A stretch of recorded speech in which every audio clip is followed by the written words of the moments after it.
2-way to download Qsee App. Register your app account with email, which will require email verification.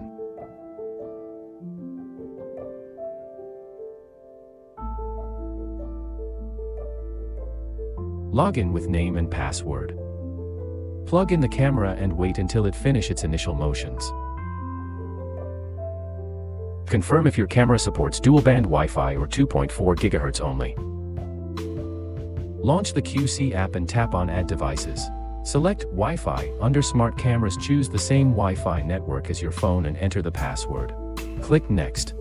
Press the reset button for 1 second to hear a voice prompt. Scan the QR code displayed on the app while facing the lens of the camera. Scan successfully. Device is connecting to the Wi-Fi now. Network connection successful and trying to connect the server. Configuration is completed. Wait for the camera to come online.